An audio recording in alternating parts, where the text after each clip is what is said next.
Just ease me. Come on, come on, come on, come on, come on, right along, baby. Just come on, love me, honey, love me long, love me right, love me strong. Yeah, come on, come right along. Just come on.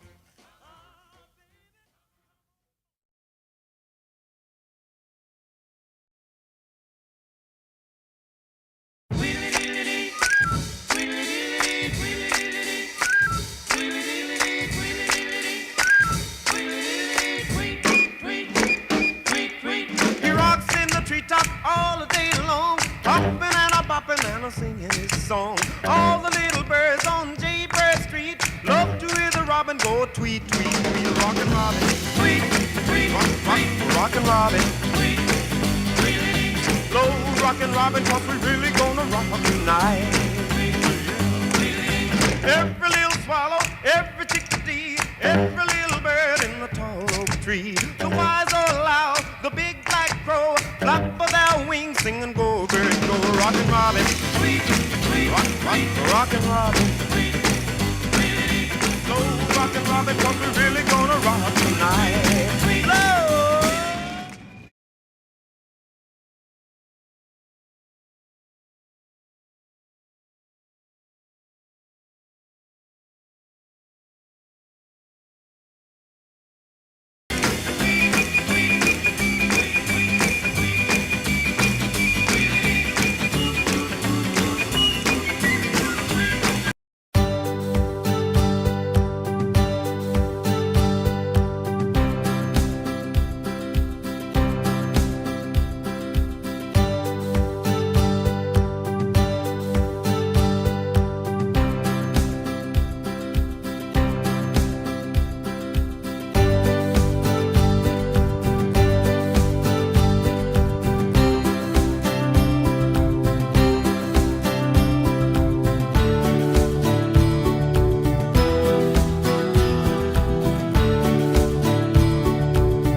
But don't forget, money ain't what it seems.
All right, good morning, everyone.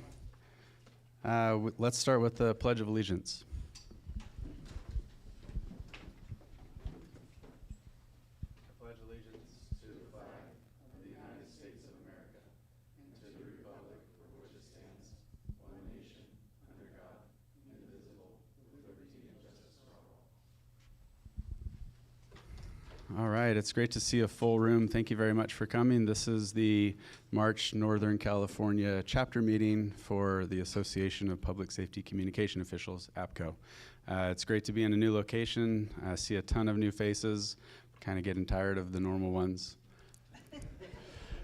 So yeah, thank you very much for coming out this morning. I'm going to do a quick overview of the agenda, and then we'll get into some of the details. So we'll go through the welcome process. We're going to talk a little bit about APCO and what it does and why you might want to be interested in being a bigger part of it.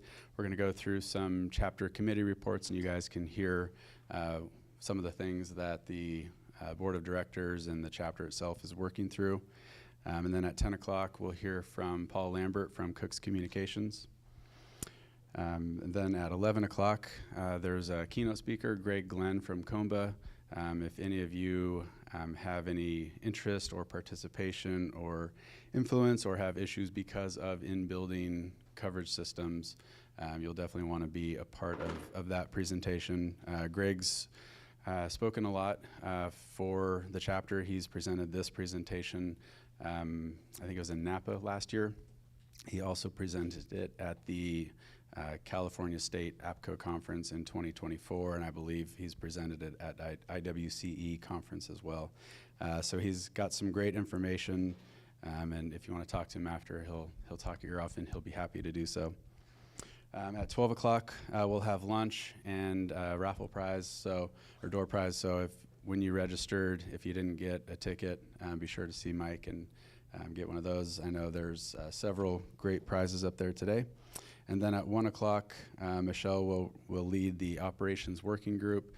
I'll let her cover what that is in a little bit when we go through committee reports. And then our other breakout session is typically frequency coordination. We're not going to do that today. Our chair of that committee had a sudden emergency, so we're going to postpone that meeting until April. But it is an important aspect of our chapter's function.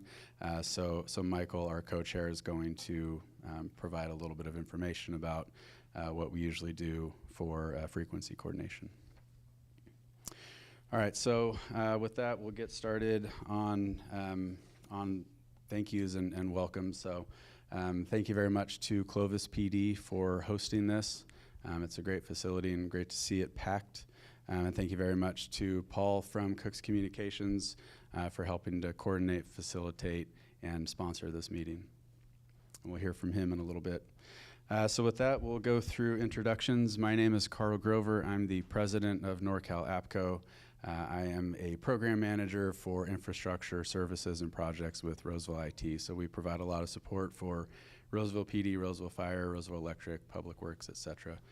Everything from radios to network, telecom, servers, and storage. So with that, when we're doing introductions, if you're a business partner, feel free to take a couple minutes and tell us a little bit about your product, your services, anything you want to highlight to the group.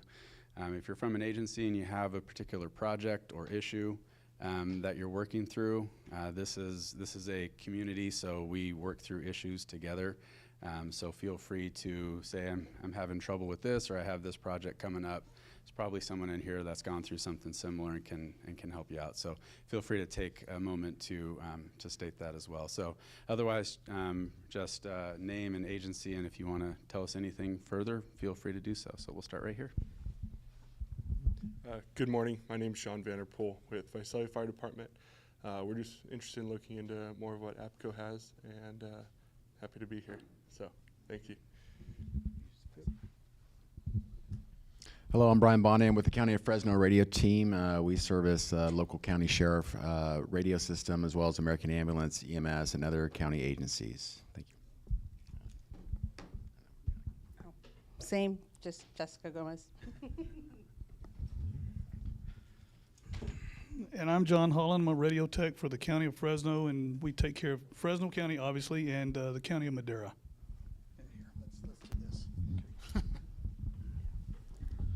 Hello, Marshall Briggs with Marin County Radio Communications Supervisor. Paul Pumarejo, I'm the Battalion Chief for CAL FIRE Fresno Kings at our Emergency Command Center. Steve Casto, Fresno Police Department. Good morning, Greg Reyes, Fresno Police Department, part of the Specialized Technology Unit.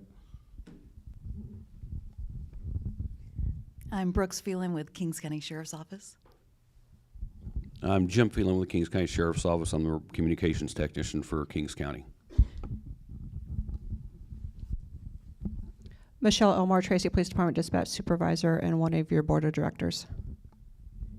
Shayna Marquez, Tracy Police Department. I'm Ernie Espinoza. I'm an engineer with Fresno County Radio. Sorry. Hi, good morning. Marcy Gaisman with the Fresno State Police Department. Good morning. I'm Deborah Reba with the Fresno State Police Department. Thanks. Good day. I'm George with JPS. We're a gateway company for connecting telephony devices, improving networks. We also have a range of remotable dispatch consoles that are pretty robust. Lately, we're having some good success with push-to-talk over cellular, which schools are really working with, utilities and what have you. So thank you for your time. Oh. Mike Howell, Howell Communications. We pretty much put your antennas and your coax wherever you guys tell us to, and work with quite a few of you. Good morning. Dan Marcus with RGB Spectrum. We are a command and control focused manufacturer headquartered in Alameda, California. And we focus on 911 solutions for networked KVM and multi-view at the dispatch desk and supervisory positions, as well as real-time crime centers, real-time operations centers, and emergency operations centers. Thank you. Eric Ott with County of Tulare, maintain the County Sheriff Department infrastructure, county fire, and medical systems and radio communication sites. Hi, my name's Colby Matheson. I'm with Task Force. I'm based in San Diego, but cover the whole West Coast in California. We support a full line of LMR products from radio tests, spectrum monitoring, interference detection. Our lines are Viavi, Bird, and Ritsu, SMS, and PCTEL. Justin Vallon from the Hanford Police Department. Jason Gustin, Hanford Police Department. Nick Elhilu, Fresno Police Department, part of our Specialized Technology Unit. Hey, how's it going? Jonathan Pierce, City and County San Francisco Radio Shop Field Supervisor.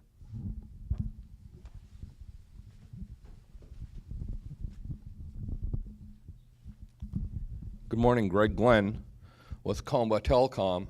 Hey, I'm really glad to see this turnout in Fresno. We thought about doing this meeting earlier last year, and I am very, very impressed with the turnout we have here. This is really great.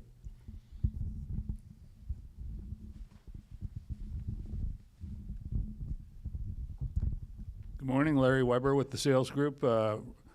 Manufacturers rep for some great lines like RGB Spectrum and S-Tech Magnetics is a new line we have, and any of you guys that are doing tower work really ought to come and see me today. I have some great product to show you, something brand new on the market. Hello, everyone, and it is great to see all the chairs taken.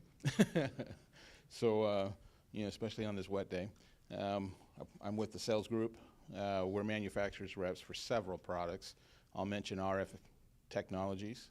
If you have a need for any system, if you're building a system, you're adding to your 700, 800 meg VHF, give us a call. They also are an OEM for Motorola, so they're in their price pages. So feel free to give us a holler. Thanks. Hi, I'm Davey Jones with EF Johnson, JVC Kenwood, Solutions Engineer, And I'll throw out cards if you ever got a question or feel stuck on something. Feel free to reach out to me. Thanks. Paul Lambert from Cook's Communications, and I guess I'll speak a little bit later. Hey, good morning. I'm Iggy Brigado from JPS. We're an engineering house based out of Raleigh, North Carolina. We design and manufacture interoperable solutions, distribution solutions for voice and telephony communications. One of our real important legacy products is a JPS SNV12 voter, probably one of the last analog conventional voter systems, and there's lots of them here in California. We've recently added the ability to vote remote receiver sites over IP, mitigating jitter, things such as quantization error of the ROIP coming from remote sites. So if you have voters, legacy voters, we can keep those guys alive by introducing IP backhaul and keep those voters in the field. Appreciate it. Michael Proscia with the San Francisco Department of Technology Radio Services Infrastructure, and also the secondary APCO frequency coordinator. We won't be having RPC meeting today for frequency coordination, but we'll give you like the 2-3 minute overview of that, what would normally happen at one of those meetings a little bit later, and the importance of that. I'm Sean Allen with the Stockton Fire Department, Quality Assurance Specialist for the Dispatch Center. Hi, I'm Anna Trindad with the Stockton Fire Department and your chapter vice president. Yeah, good morning. This is Larry Smith, City of Stockton IT, also a board member. Good morning. Mike Beckstrand with Cal OES. I'm the president-elect. With Cal OES, I'm a regional communications coordinator for Region 3, which is everything north of Yuba City to the Oregon state line and Weaverville to the Nevada state line. Basically what that means is we help the counties with your communication plans, your amateur emergency radio communications folks, and anything else relating to mutual aid communications. There are another 5 of me throughout the state, and this region's coordinator couldn't make it today. So if you want to reach out and talk to us, we have lots of toys that we can bring to help the county out during search and rescue missions, parades, fairs, whatever. Just give me a jingle and we'll work something out and come out and meet you. Thanks.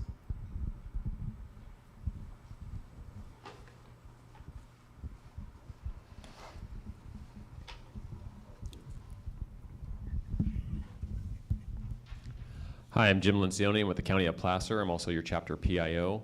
And just for everyone in the room, your voices may carry, but they don't carry online. So for our thousands of followers and hundreds of watchers, oh no, different stream. For our 2 watchers online, any questions, please ask into a microphone so that way it can be picked up by the online stream. Thank you. Good morning, everybody. I'm Tristan Scraber, City of Roseville IT, and also your immediate past president. Hi, I'm Manny Vieira. I am your CCAM for Northern California APCO. Northern California APCO is the premier carrier, I don't know what you want to call us, premier chapter of national APCO in the country. Just to talk a little more about what Carl said, National APCO is your representative in Sacramento and in the state capital in Washington. So we do a lot for the public safety side, and also I'm a member of the Commercial Advisory Council for National APCO. So National APCO not only supports PSAPs, police, fire, they also support the commercial side. So both sides of it, where lots of information, a resource, use us. So that's it. Very good. Thank you, Manny. And thank you, everyone, for the introductions. So Sean asked, and I'll touch on that a little bit more since we do have a lot of new faces, why APCO? So there are a lot of opportunities to network with other people. As you guys heard today, there are a lot of business partners here. There are a lot of other agencies here. As I mentioned earlier, it really is a community Manny says that we're pretty unique in that regard in terms of that strong relationship with our business partners. You know, Manny's been part of the board of directors for a decade or longer, so we really do have those strong ties, and it does really represent how we work together through things, because more than likely if you're running into an issue, you've got an upcoming project, someone in this room or someone that's part of the chapter has gone through it. Another benefit is belonging to APCO is you get to belong to this Public Safety Connect forum. So it's basically just a Q&A. So there's always questions coming up there. You know, do you guys have an SOP for this? Do you have a best practice for that? I'm running into this. So not only is it just at the local level, but you're getting feedback from throughout the nation from fellow APCO members, which I think is around 15,000 people. I know I've personally used that PS Connect forum before for a random question about a battery for a Motorola radio that wasn't Motorola OEM. So there was a wave around the COVID era when we had some supply chain issues and we were looking at different alternatives. So I reached out and got probably 5 different responses from throughout the nation in terms of ideas and things that didn't work for them and things that did work for them. Lots of stories at the local level too. So there are those opportunities to network through APCO. There's also breakout sessions, as you see on your agenda today, and Michelle will touch on the operations working group, and Michael will touch on the frequency coordination. There's a lot of networking and value there as well. There's also scholarships for training opportunities. There are discounts for APCO members for conferences, both at the state conference level and the national level. And those are full of vendor exhibit halls, training sessions, and again, lots of networking opportunities. There's also a recognition piece to it. Anna's going to touch on the awards banquet from the recognition committee today. So it's always nice to take a moment and recognize your peers. Anna's probably going to touch on it, but there's a variety of categories from the operational side to the technical side to the business partner side. And then I've been, just personal story, I've been a member excuse me, since 2005. And when someone from Roseville Fire brought me to the first meeting, I was like, what is this? Why am I here? And then after that first meeting, I got to understand a little bit more. I don't think we necessarily gave this sort of speech, or I ever heard this sort of speech, but it is nice to take a step back and see what we're doing, where we've been, where we want to go, and then that we can get there together. So I've brought a lot of value back from APCO to my agency, to the region. So it's a great opportunity. So if there's a lot of things that you like here, or one particular thing you like here, feel free to reach out to any of the board members. You can, and if you want to join, you can also go to the APCO International website. There's a join button right on their homepage.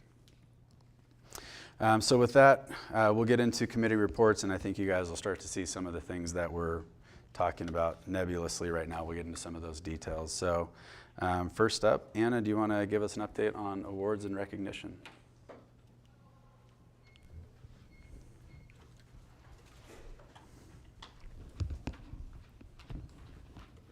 Short little legs, gotta move fast. Hi, good morning, everyone. I'm Anna with Stockton Fire and your chapter vice president. I'm the chair of the Awards and Recognition Committee this year. Our big focus on the Awards and Recognition Committee is our annual awards, call it a banquet, awards celebration. This year it'll be held at Oak Farms Vineyard in Lodi, May 8th, 6 p.m. During that, it's kind of a time for us all to get together and look back on the year and the successes and everything that's occurred, and also to give some special recognition to those that have been nominated by their peers for award categories. So we have 8 award categories with 7 of them that received multiple nominations this year. We'll be excited to announce those winners at the banquet. We have Telecommunicator of the Year, IT Technologist of the Year, the RF Technologist of the Year, Communication Center Director of the Year, Team of the Year. Team of the Year, thanks. And Trainer of the Year, Line Supervisor of the Year, and Commercial Partner of the Year. So it's going to be a great event. I hope to see some of you there and hope to see some nominations coming from this area next year as well. excellent. Thank you, Anna. Thank you. All right, Manny, do you want to touch on commercial activities and the California State Conference? So a little bit of background while Manny walks up on the California State Conference. We had the first annual one last year. It is a partnership with Southern California APCO. So what we're doing is we're alternating locations so that way we can hit more people throughout every other year. So last year was in Anaheim. This year it'll be in Sacramento. Thanks. I'll start with our monthly meetings. I believe all our monthly meetings we have a sponsor for. I think we still need 2 locations for our monthly meetings that we're working on. And just not to talk out of school, but if we can get this support, we probably would want to come back here next year. So, Paul, where are you? I think it's a go. Okay, so what we've done, as Carl started talking about last year, well, let's go back 20 years. We used to come to Bass Lake up here every year as a chapter, along with Southern California chapter, and it was pretty much fun. There'd be like 20 board members and 5 vendors and no customers, but we were there for 3 days, so you can imagine what we did. Anyway, that's probably as close as we got to here. So it is really a pleasure to come here and see your support. So moving on, the state conference. What we've done for the last 25 years in both Southern California and Northern California, we've had what is called a tabletop. We had tables like this, and vendors would show up and put their merchandise on it. Well, it grew a little bit out of control where we were having 60 to 70 vendors and a couple hundred people showing up in Southern California and a couple hundred showing up in Northern California. So we thought, you know what, why don't we do something together and try it? So last year in Anaheim, we held our first annual state conference for public safety, and it was very successful with about 80 vendors and about 640 attendees. So this year will be in Sacramento. As Carl mentioned, we're going to go back and forth. Right now we're at about 85 pre-registered vendors. We're hoping to have somewhere between 700 and 800 attendees. So it's not too far of a drive for you guys. And there's a little flyer at the counter that says save the date. It's September 30th through October 2nd. Registration will be opening soon, and I'm going to let Jim speak on that real quick. But for the vendors that have not signed up, please get to me. My booth spaces are selling fast, and I think it's going to be a pretty successful show. We're going to have over 80 training slots. The training slots will not interfere with the show itself, so plan on attending some of the training. So in addition to being your chapter PIO, I'm also the registration chair for the conference. And the pricing was just set for attendees for, a month or 2 we've had the vendor registration up there. Still live for vendor registration. You can get that from the website. The website is calapco.org. You'll see the links up top. But the attendee registration was just announced. The nice thing is for all APCO members, you can get discounted pricing. If you're not an APCO member, pricing is set at a specific price on there. The nice thing is for the early bird registration price, along with your APCO membership registration, is cheaper than the non-member pricing. So just join APCO and pay less. So that is up on the website right now. The pricing starts at $325 for APCO members for a full conference. That's all 3 days. That's all the training sessions. That's the evening event. That's lunches. That's everything all included except for your travel and hotel. So during the conference at least. We have some great keynote speakers we're lining up. We're finalizing those here very soon. A lot of stuff going on. So again, $325 for the, and that pricing will go until May 31st. After May 31st, it jumps up to $395. Yeah, $395 for APCO members. So get those registrations in early. There's plenty of time to still talk to your agencies. Those links will be live soon for registration for attendees. Like I said, the pricing is up there. Links will be live soon within the next week, 2 at the most. So that pricing will be there soon. Like I said, all the way through May 31st. Good. Thank you. And in terms of the training, as Jim mentioned, there's 80 classes that'll be lined up. It is across a broad array of categories. So there's There are some that are meant for dispatchers, or some that are meant for the technical side. There's stuff that touches on wellness and leadership. So it's and then there's a lot of classes within each of those categories. So it does mimic the national conference, and those are always great to attend. Last year's was successful, and this year's will be even better. All right, Michael, do you want to touch on frequency engineering and advisory and walk the group through what that function is? Sure, just made some quick notes. So John Lemon, our primary frequency advisor, he had a medical issue, and so as a result, we won't be having the frequency coordination meeting today. But so basically, John would be the primary one that reviews your applications for leasing frequencies and so forth, like looking at the GPS coordinates, verifying the location, the elevations, the power levels, and so on and so forth. And then that also involves sometimes like a frequency analysis, looking at the contour of the range of your radio system, ensuring that that's not going to like overlap with other users nearby in the area. As far as I understand, I think from a historical perspective that this actually has to do with the original inception of APCO, correct? It was groups getting together to try and coordinate frequencies. Yeah, making sure that we're not interfering with each other. Yeah, and then now it's so much more than that, and RPC meetings are just like, you know, this a half hour, maybe to an hour session in the middle of these larger meetings where we cover so much more stuff. But so it's a really vital thing. And then let's see, what else do we have here? We'll also bring up, and I'm the secondary. I've been in this position for quite a while now, but I am not up to the speed that that John is yet, but that'll probably be accelerating this year. So like if you have more complex questions about all the FCC regulations and requirements, we'll eventually be catching up there because John is getting more involved now at the national level on this. In any case, we will also review any like FCC dockets or changes. An example of that is this last year, 4.9 gigahertz changed FCC requirements there. It was more like these general area-based licenses or leases that there were for those frequencies, and now it's changing to a point-to-point type of license where you're going to have to give a little bit more granular data, kind of like you would for a microwave link. You need to, you know, indicate which the two endpoints.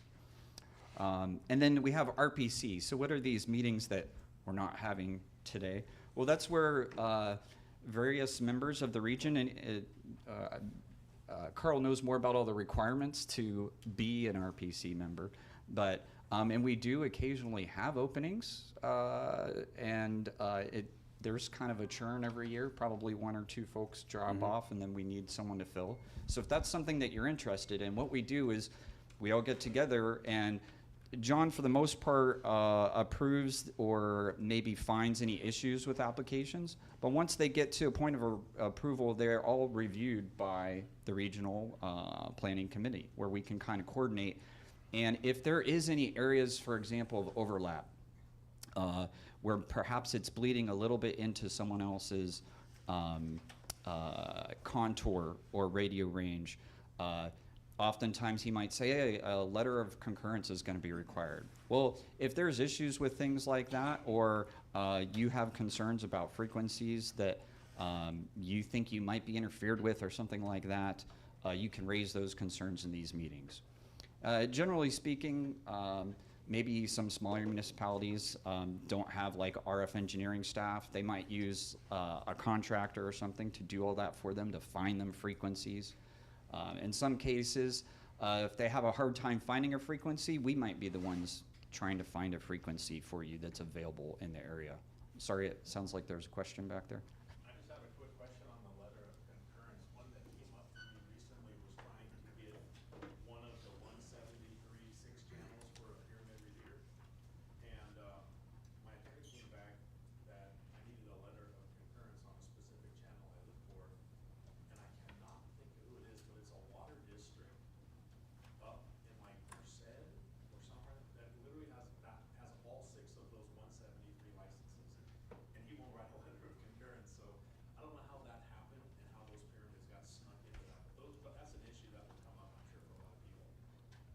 Okay, so for those on that couldn't hear that, basically he was saying he had a particular case in the 170 high band VHF range that they were going to try and use some pyramid vehicle repeaters, and he couldn't get that letter of concurrence. The lawyer did indicate to him he needed it, but there was someone else that had those frequencies and was unwilling to work with them. I don't know if you guys tried to directly reach out to them. Maybe we can't go into extensive detail about how all that would work, but in some cases, if you can't find those available frequencies, we can do our best to do an analysis and see if we can find you something.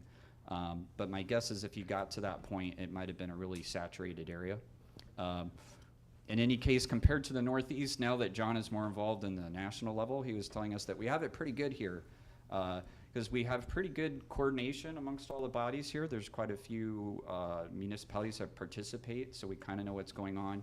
And then also geography helps. Like we've got some good mountain ridges and things like that that help to contain the RF contours, whereas if you're in a larger flat area with a lot of municipalities, that signal can propagate a lot further before hitting a dead end. And this kind of helps to create a wall sometimes and separate you from someone else that might be using the same frequency.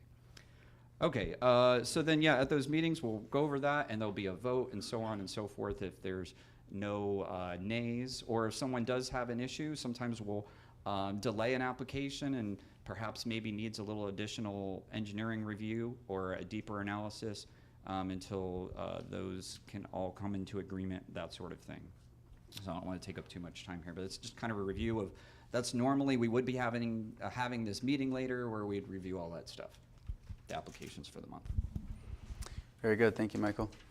So yeah, that group is really about protecting your investment, either an existing one, making sure that there's not interference happening, and officers and firefighters are able to provide those clear, reliable communications, or protecting a new investment. So Paul, if you want, write me a summary. I'm the secretary for that committee, and I can share that with John and Michael, and we can look at that. John has a lot of historical knowledge and contacts, and I'm sure together we can come to some sort of an agreement. All right, moving on to the legislative committee. Tristan will cover that, as well as the membership and nominations committee. My time to shine. Alrighty. Good morning, everybody. Yeah, so I get to touch on a couple cool topics. So the first thing is membership nominations. Can you hear me okay in this? Okay. So the first thing is basically membership nominations. I read off all new members, give a grand total of where we're at with our membership. The goal for me, at least, is to stay below 1,000 members, because Manny said he's going to leave the chapter if we reach 1,000. So just whatever you do, like if we're getting close, come talk to me. I'll make sure we stay below the 1,000. I'm just kidding. But from February, we got one new member joining us. Well, he's been around forever, but it was a new role that he got. John Powell. So that brings our grand total of members to 726. So we're safe for now. I'd also like to talk about the legislative committee of our chapter. So we try to inform you guys about any legislative matters that may be going on. Last 3-4 years, we've been doing 911 Goes to Sacramento, which is an amazing event that I got to be a part of. And we're doing, well, our chapter is not doing it, but the event is happening again this year. It's a really cool opportunity for you to get up to Sacramento, meet with lobbyists, senators, assembly members, whoever, and we basically talk on subjects, laws that will be coming that will be affecting your guys' jobs. Last 2 years, we were talking about the PTSI bill that's going through for dispatchers, and basically trying to say, hey, you guys need to pass this through. Like, this doesn't make sense why it hasn't passed through. We were talking about some of the, anyways, we just essentially get up there and talk about any sort of new legislative matters that may be going through for dispatch or technical, fire, police, whatever it may be. It's a great opportunity, and it's happening this year in May. Oh, I forget the exact date, but like I said, our chapter is not going to be a part of it this year, but Cal Nina is still going to be going to the Capitol. So if you were interested, we have the funding. We would love to sponsor you to go up there. So if you are at all interested, please come see me. We're going to be sponsoring the first 10 people that contact me. We'll pay for your entire registration. It's a 2-day event. You go up there on the first day, learn about the laws that we're going to be talking about, or bills that might be going through. You learn about, the entire process of, I'm just a bill. You learn that whole thing. And we do play that video. It's pretty funny. So, and then you get kind of coached through how to talk to these people, because there's kind of a flow that you'll find if you do attend the event. You get into a rhythm of like, okay, when we were talking about the PTSI stuff, for example, all right, this dispatcher has a horrible story about a kid that drowned, and it was like this horrible story. And then this dispatcher is going to say, this is why we need, the PTSI. In your little group, you find a good groove. So that's the whole point of the first day, and then the second day is all about actually getting that face-to-face time. It's like an entire day. You're going from room to room. Hi, I'm so-and-so. Oh, you do represent whatever district. Oh, you represent my district, Cool. Well, I'm a voting member from your jurisdiction. I want to see this pass through or not pass through, whatever. So, yeah, like I said, if you're interested in that, come see me. We will sponsor you to go. And the conference, going back to that, because, that's a big baby of ours that we're trying to get off the ground. So I'm in charge of programs for the conference, and touching on the training classes that are coming up, we are offering CEUs, continuation education units. Oh, butchered that so bad. Anyways, you get the idea. So any of the courses, the training courses you attend, you can get your CEU credits. And we're also going to be offering post credits. I'm in the works of trying to work with some tech companies to get technical certifications for that side of the house too. May not happen this conference, but trying to get that up and running. So yeah, post and CEUs. Anyways, that's enough for me rambling. Thank you, Tristan. So Desi Calzada, who has since retired and moved on, he used to work for Hayward PD. And in terms of legislation, he started the legislative committee, and his tagline was, "If you're not at the table, you're on the menu." So this is us trying to be at the table and be a part of things at the forefront to help shape public safety communications for advancement. All right, next up is the Operations Committee. Michelle, would you mind giving a quick blurb? Thank you. Good morning, everyone. Michelle from Tracy PD. Mandy from Elk Grove is the chair of the Operations Committee. She couldn't be here today. After the session and after lunch, when the frequency coordination would break off for theirs, operations breaks off and has our own discussions about what we are experiencing in the comm center, any problems we're seeing, and just kind of tabletop some ideas, some things you've worked through to kind of fix some problems, or if you're having a problem, you need some ideas. That's kind of what that group is for. So we'll be doing that after lunch today. Very good. Thank you, Michelle. Mike, do you want to touch on programs?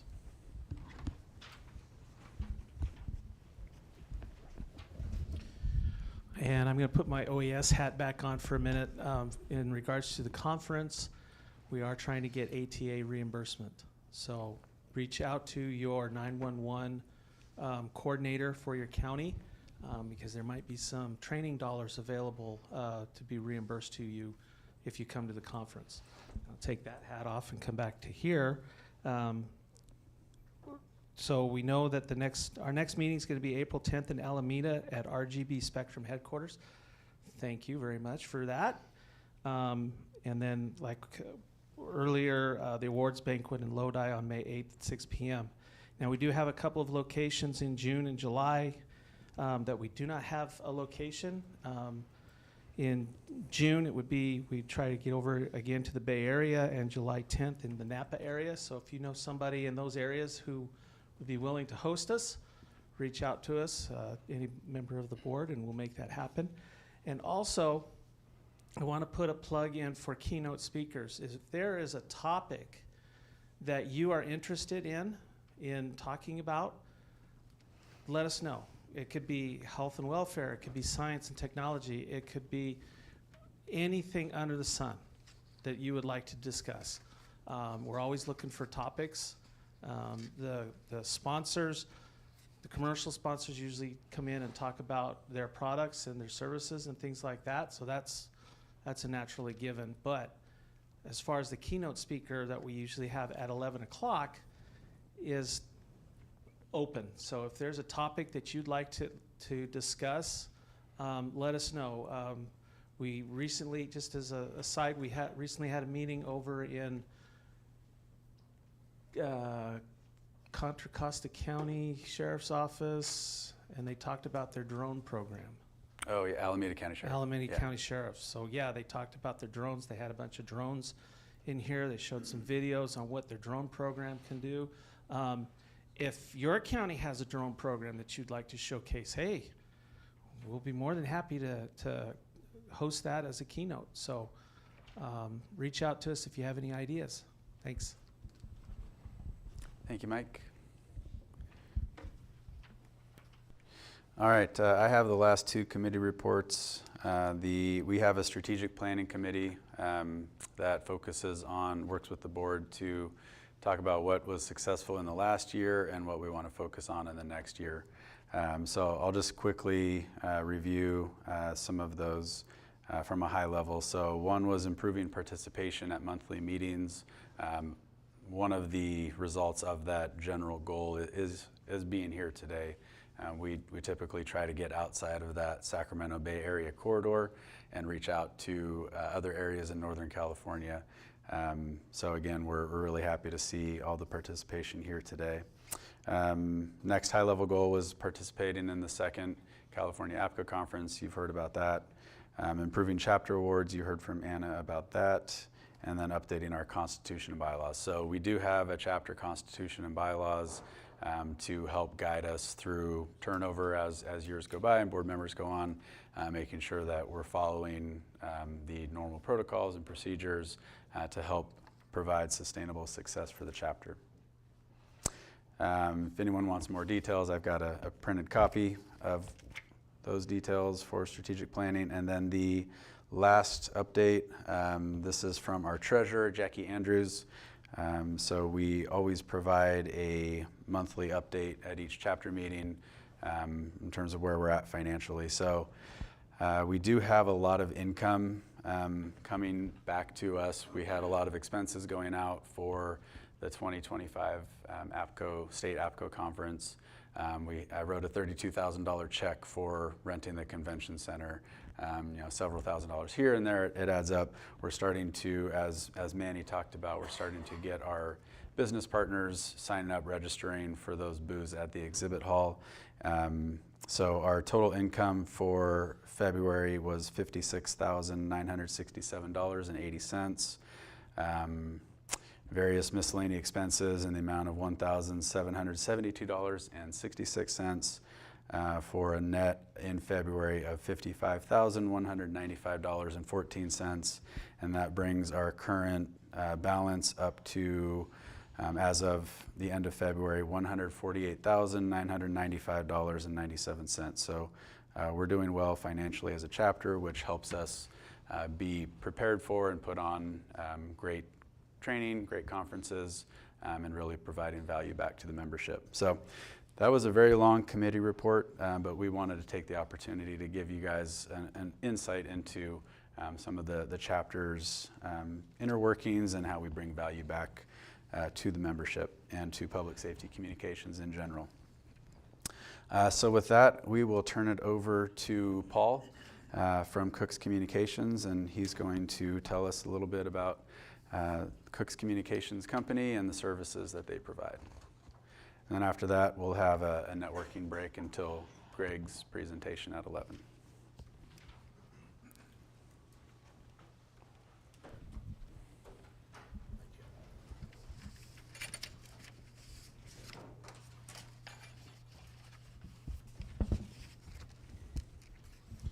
All right, I'm Paul. Oh, sorry, I said you. Yeah, it is okay. My name's Paul Lambert. I am the Vice President of Cook's Communications. I've worked at Cook's for 32 years, if you can believe that.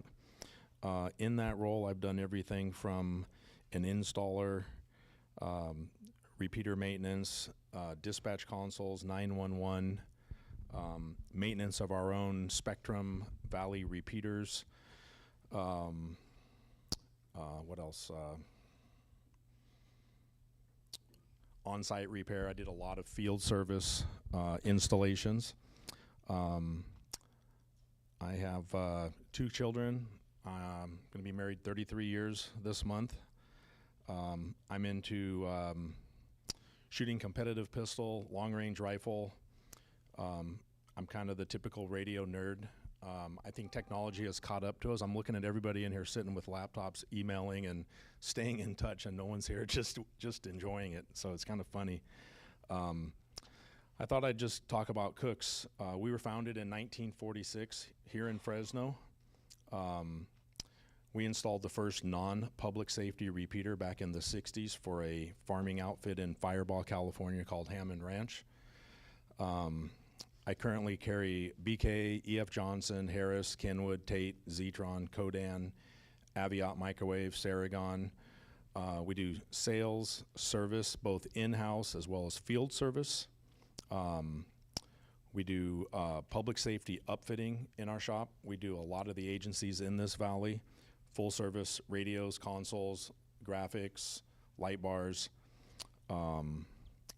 So when it comes to us, it leaves, it can go into service. That's kind of a benefit for a lot of agencies. We are certified small business in California, and we are moving to woman-owned. Bob Cook is turning over more percentage to his 2 daughters. So soon we will be woman-owned small business. We're locally owned. The whole family at Cooks is Fresno natives. I'm not a Fresno native. I feel like a lot of Fresno people were born and raised here. My wife's whole family was born and raised here.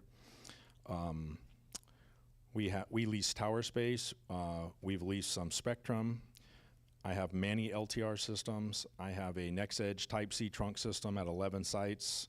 Have a lot of conventional repeaters. And then one of the topics I wanted to kind of bring up today with APCO, I don't know how often this gets discussed, but I feel our radio world is reaching a lot of older people retiring, and we're not seeing a younger generation come in for technical repair. And I feel like in the past, Fresno City College has been very good to Cooks as far as hiring new radio techs. Fresno Institute of Technology, and they've all kind of dropped their programs. There's no one taking electronics classes. So I feel like that's something that needs to be somehow written back into maybe some of the junior college levels. And then one of the things I thought I would just talk about is relationships with agencies. I feel like as a two-way radio shop, both for service and sales, the relationships are important. We can't talk to everybody every day, but the relationships are there. I feel it's symbiotic. And I'll use the example. I talked with a few guys that came to Cooks yesterday. Fresno County Fire, they lease space from me at a vault, at several vaults actually. I call that a symbiotic because they need the high-level mountaintop for transmitting, and I actually love having them there because we've had issues. Snow at Meadow Lakes 2 years ago, we got inundated, and they were instrumental in getting the road cleared for us to get to the site. We had a generator failure. At the Creek Fire, at the onset of the Creek Fire, my generator had ran for I don't know how many days, and it threw a $9 serpentine belt. So that was another thing. Fire's active, you're not gonna get up there, but we got escorted by Fresno County Fire to the site and was able to begin work at like 10 o'clock at night and finish at maybe 2 in the morning. But we got the site back on. So it's nice to have the relationships with an agency that it's not just sales. It's not just selling you a radio and don't ever call me again. I think it's a lot of I'm here when you need me, and sometimes I may need you too. So that's important, and I think I've covered everything I wanted to say about Cooks. I feel most of the people in here know Cooks other than out of the Bay Area. Does anybody have any questions? And I don't know if anyone has said it, but restrooms are literally on the other side of this door here. I thought of one other thing that came up yesterday. BDAs, and I think Greg's going to talk on BDAs, but one of the interesting things that came up was I just did a new radio upgrade in the city of Chowchilla. And if you've been up north, you've seen that enormous auto zone that's constructed there. And before that building was even tipped up, they had a nearly $500,000 BDA quote to put a BDA in that building. And we got to talking, and we decided to simulcast a channel inside the building there for PD and fire. And it was a fraction of the cost, and AutoZone paid for it. So that was something that worked for me. I thought I'd share it today in case anyone had that as a BDA. There's a lot of them in our areas now. So that was a interesting thing that worked out very well and was fully funded by not the city or county. The actual company paid for it. So I think that's all I have. All right. Very good. Thank you, Paul. I will add on to it.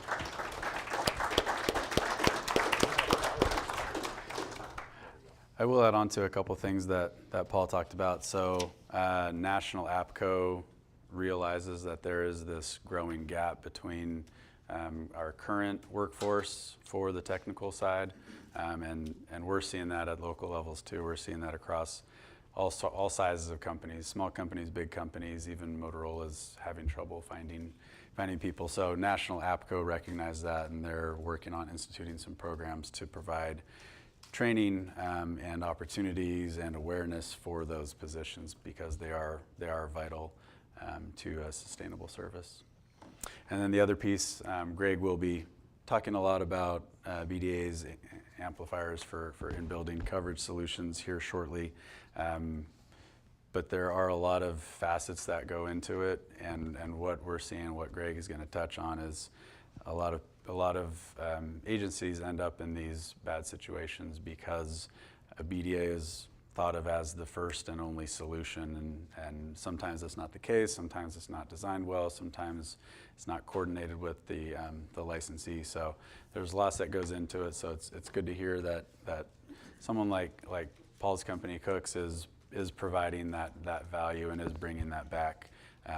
Because the more BDAs that are out there, the more potential for problems that exist. So if there are other solutions, then those should be evaluated. So thanks for doing that.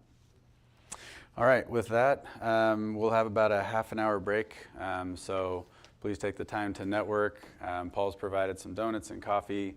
I think there's sodas in here, water over there, and as he mentioned, bathrooms around the corner. And then we'll plan to ramp back up for the keynote with Greg about 11 o'clock. So thank you. Very good. Thank you.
Okay, everyone.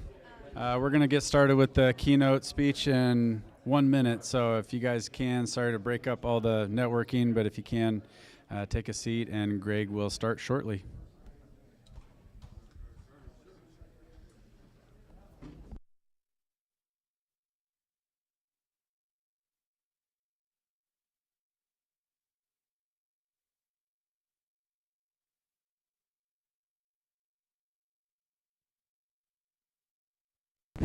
All right, now, do we have audio?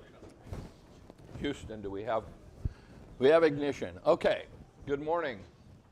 My name is Greg Glenn, and many of you here know me. I've been an NAPCO member, both CPRA and NAPCO, since I believe 2003. I'd have to go back and look, but there was a period of time where my company forgot to pay dues, and so now I take that all to myself now to make sure that doesn't happen, because now it shows up my seniority is only like 5 years. But at any rate, I've been dealing with, or been part of APCO since 2003. My specialty, I worked for Motorola for 20 years doing radio system design, primarily infrastructure and interference mitigation. That was kind of what I did from 1978 till the mid-90s. I ran the largest commercial SMR company, or correction, the second largest commercial SMR company prior to Nextel coming in. And so maintained over 130 sites with 1,000 channels, and we did lots of interference mitigation. We tested a lot of signal boosters. I worked very closely with Jack Daniels. Any of you remember Jack? He passed away here about 6 years ago, but he was the one who brought me into APCO, and I kind of was the guy on the back end, if you will, doing these BDA system designs that were super high tech or high specialty, like for LAPD and when they wanted dual redundancy and all kinds of things. So today we're going to talk a little bit about what has happened with the fire code, what has been happening with signal boosters in general. I also was hired 2 years ago out of retirement by a company named Comba Telcom. They build signal boosters. The reason they hired me, because we probably get 5 to 10 calls a week about signal booster interference, and the FCC is getting the same thing, and Comba wanted to be proactive in stopping the interference problems because, number one, that's how they make their living. But number two, the whole idea of what's happened in the fire code is no longer about enhancing radio systems. It's about selling a red box whether or not it's needed and checking off a box, and it's causing massive interference problems. This is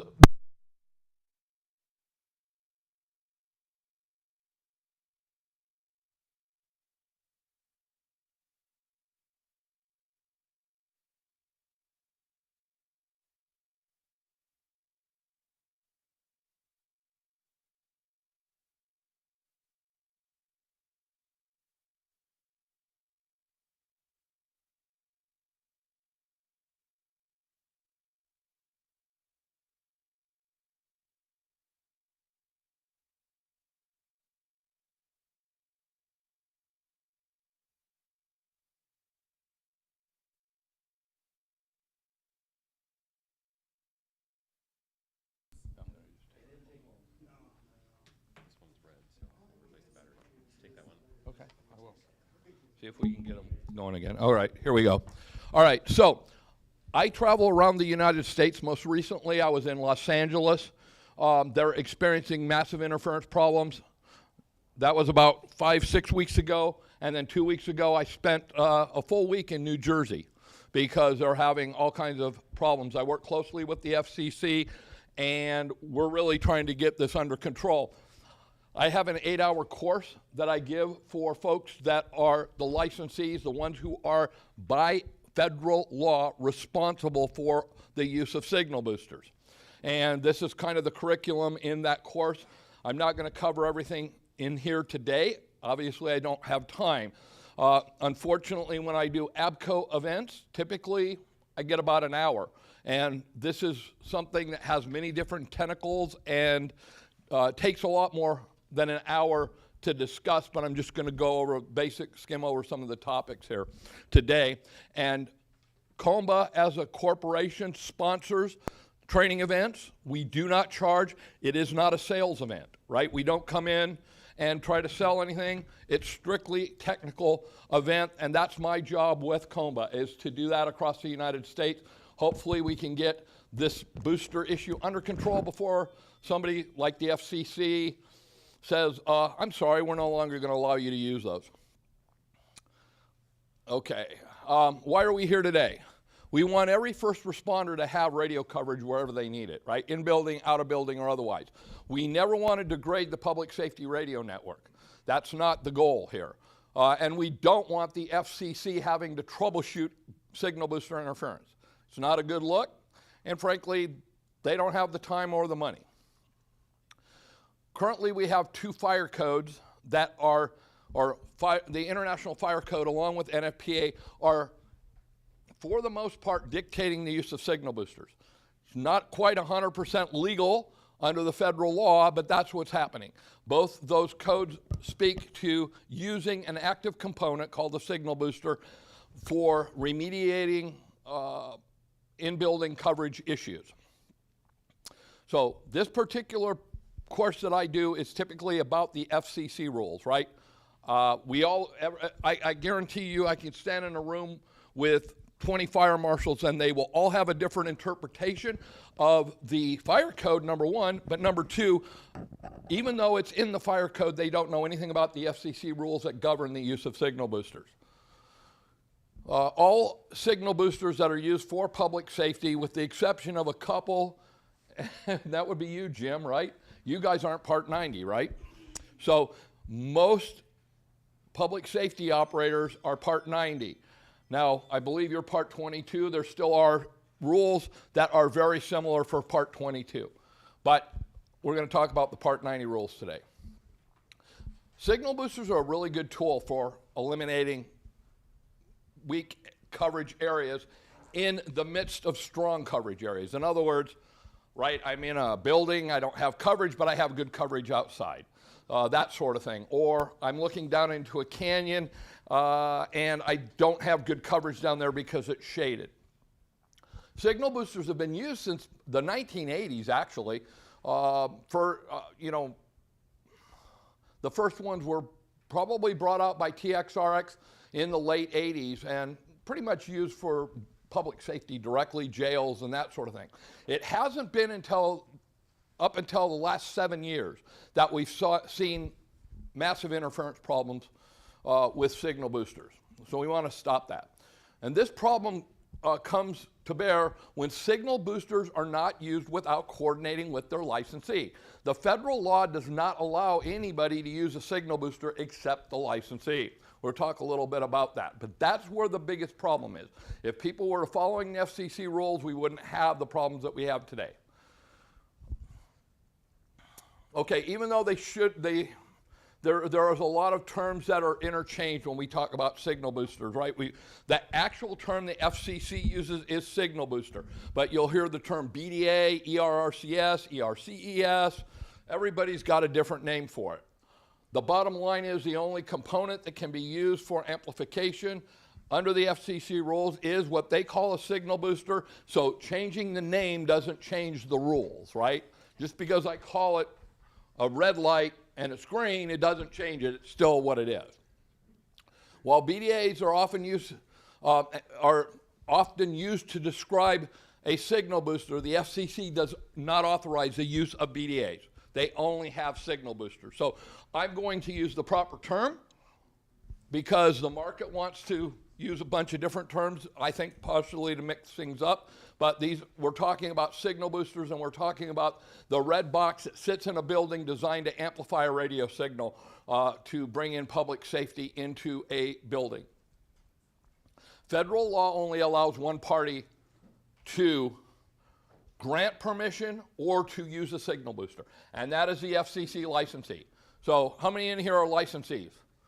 Okay, so somebody has a name on their license, like Sacramento County they have a department.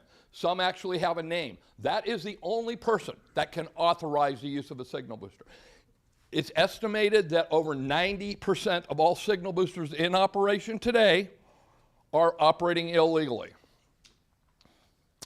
Why do we do this? People say, well, they're just trying to make a pain in the, make it a pain to put these in. No, there's a real good reason for this. Signal boosters are 5-watt transmitters. It's just like having, if you could imagine having 100 people all sitting on a microphone at the same time, and you had to go find out where those were, because they all generate noise. We're going to talk a little bit about that. I'm not going to go into the deep math, but we're going to show you a couple things. Also, the FCC, the Federal Communications Commission, defines signal boosters as a secondary device. In other words, a signal booster has to take all the interference it gets, and it can't interfere with licensed services. If you kind of read the fire code, it's being interpreted as signal boosters are primary. They're not. They are not a primary device. They've never been. They actually are used under an exception rule under the FCC rules. So we'll talk a little bit about that. Okay, this is a message from the FCC. Some of you may have seen part of this before. This was done at an NAPCO meeting we did last year in July. And I'm hoping that we can get audio. So here we go. I'm going to give it a try. It is critical that the first responders are able to use their communication system with mission critical reliability. Now, this is to make sure that every first responder receives the latest information to find that sleeping infant or that senior citizen that's in a burning building, and somebody is trying to get the information to the first responder. Maybe a family member has contacted dispatch, the watch commander, and said, my baby's in there, or my granddad's in there, 3rd floor, second room on the left from the elevator. This is also important so that any injured first responder receives emergency medical treatment immediately.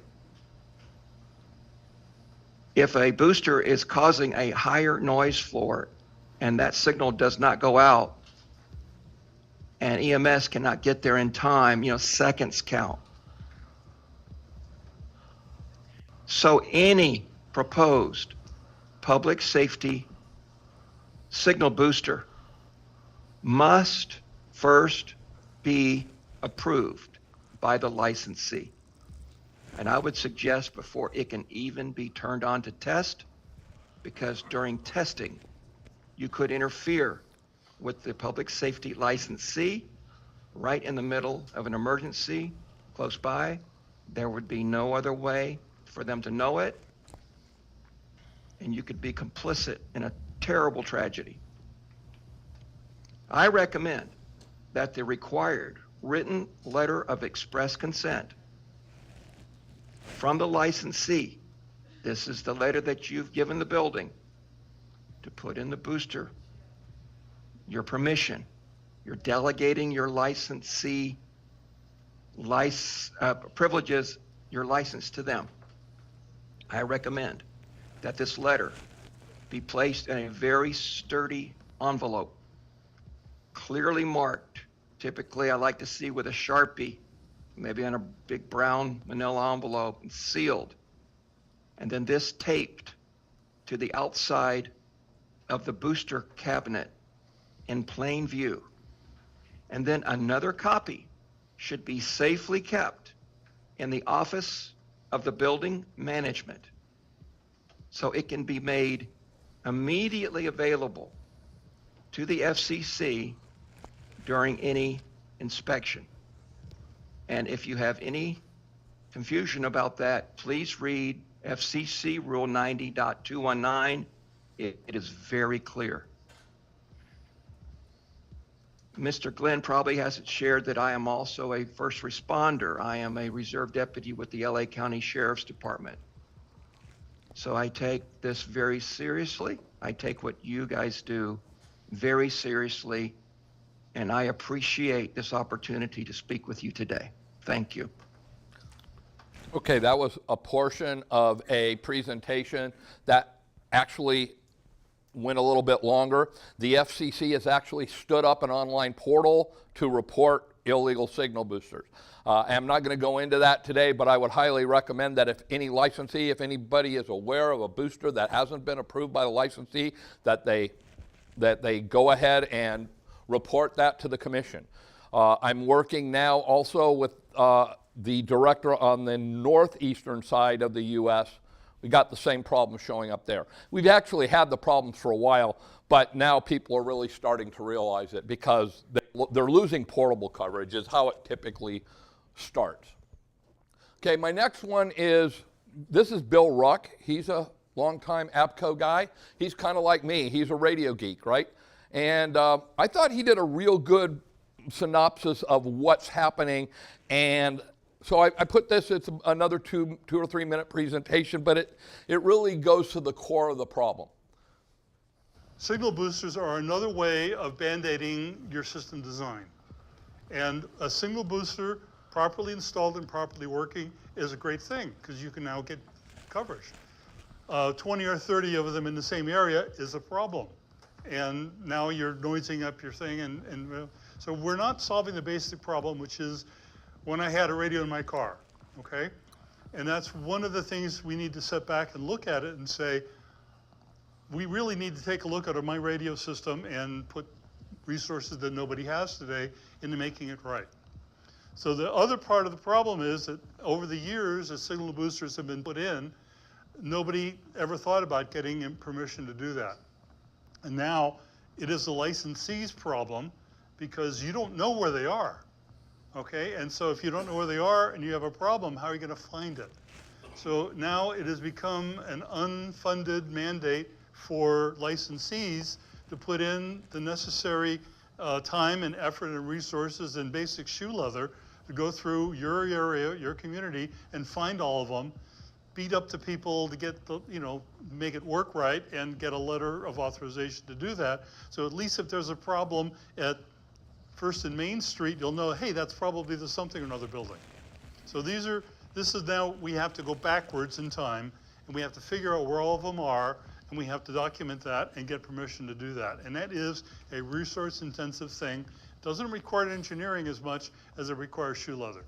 So the issue for all of us is not if we're going to get interference, but when, because it's going to happen. And a lot of great stories that Greg can tell and I can tell, including one where when the FCC went to the building that was causing the problem, the building manager refused to let the FCC into the building. Things, after a few phone calls, suddenly they decided they would want to do that, but these are the kind of things we have. And fortunately, only took out one channel of a trunk system, so it just was an inconvenience. But if you're running a conventional radio system and your fire red channel receivers aren't receiving in town, that is a capital big problem. So the thing, as an engineer, I can take care of the engineering problems. I'm really good at that. But the relationship between the radio people and the building department, authority having jurisdiction, and the fire marshal, and many agencies is unknown. And so we have a situation where the building code and the fire marshal says you have to have a booster. The developer looks at that as just one more thing he has got to check off his list. He finds the cheapest way to meet that requirement, because that's what a developer does, and now all of a sudden it pops up. So that's why, and there's a couple places, San Francisco is very assertive about that. Contra Costa is getting more and more into that.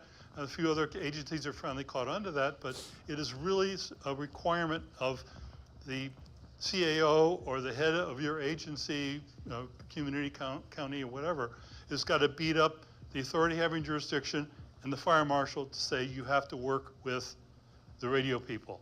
That's politics, and I don't do politics. So anyway, that's my 2 cents worth. Okay.